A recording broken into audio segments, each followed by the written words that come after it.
Here's a few slides on what is photometry and how it works. So photometry is the technique that we use for measuring the brightness of an object. That is, we can look with our eyes and say, oh, that's brighter than this one, but how much brighter is it? We want to quantify how bright these things are. The brightness that is recorded on the detector and that we see in the images is a combination of the brightness of the source plus whatever brightness of the background that the source is on, as well as any light losses that happen when you go through lenses or bounce off mirrors or go through filters and then enter the detector and finally get recorded as electrons.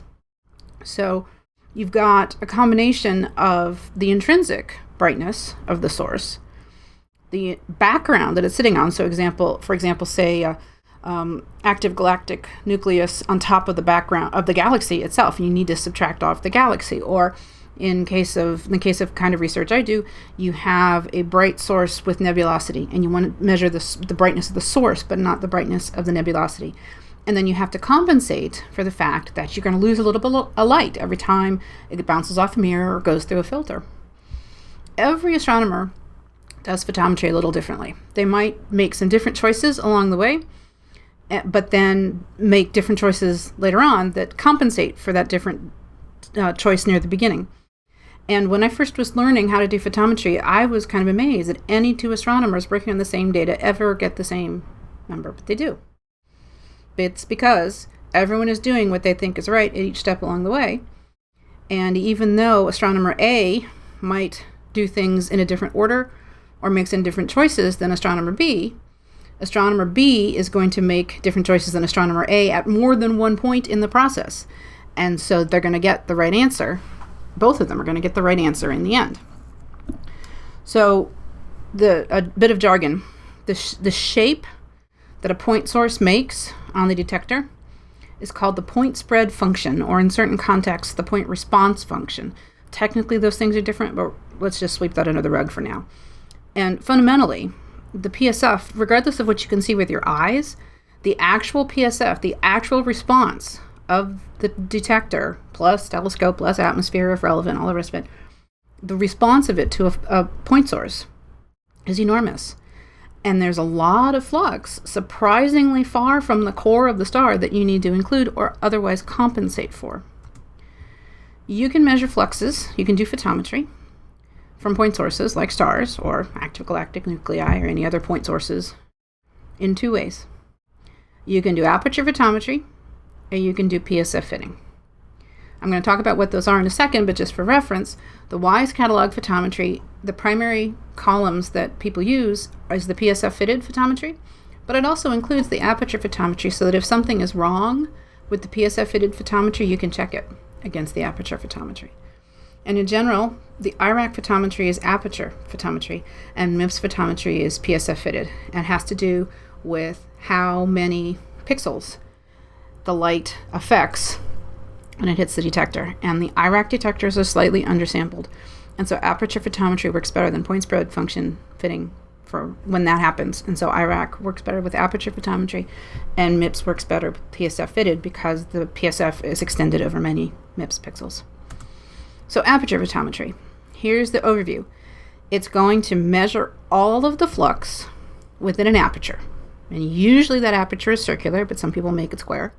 Or sometimes you get an elliptical one. That aperture needs to be centered on the star. And then you subtract off the flux that you measure in an annulus, a ring around the aperture, which is an estimate of the background. It's quick to do this, but it may not be as accurate as PSF-fitted photometry depending on the context, and potentially can lead to errors if the background is complicated, and it's really, really, really hard to impossible in very crowded fields. You do have to worry about fractional pixels, especially if you have a circle, your pixels are square. So it's not just a matter of counting how many whole pixels are inside your aperture. You need to do fractional pixels as well for the aperture as well as the annulus.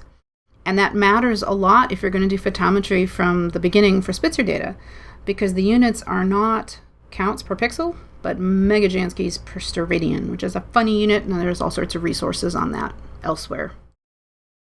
Usually, if you're doing aperture photometry, you need to apply an aperture correction, because by dropping an aperture, relatively small aperture on the star, you're missing the flux that's outside the aperture.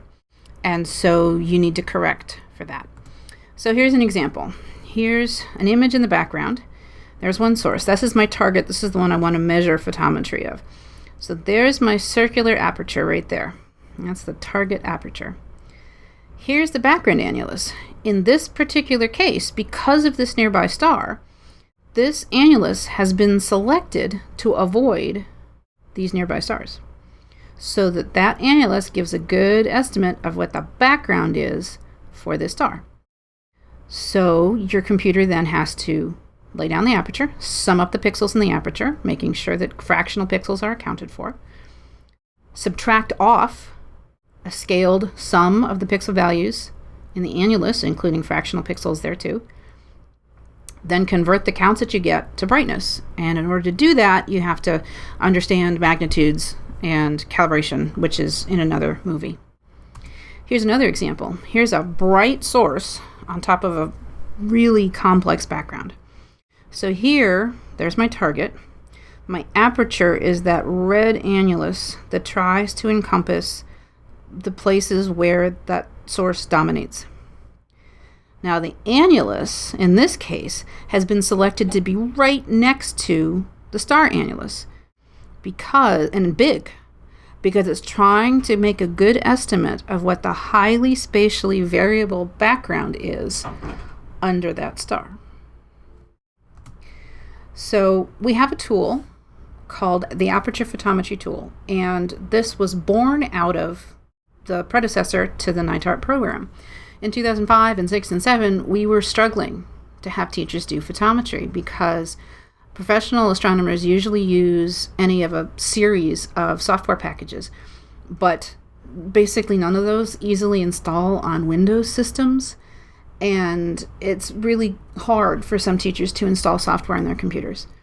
So we were really struggling to figure out how to help teachers do the photometry that they need, because at the time, there were very few catalogs that were available on Spitzer data, and because every astronomer does things a little differently, people tend to mistrust canned catalogs until you've done enough work with them to believe them.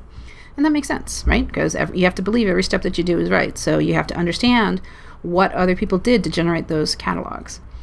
The Spitzer units are complicated because they are inherited from people who used to work on IRAS, so they're not counts. They're megajanskis per steradian, and that per steradian means that really matters. So if you've done photometry before on optical images, you can't do it exactly the same way for Spitzer images.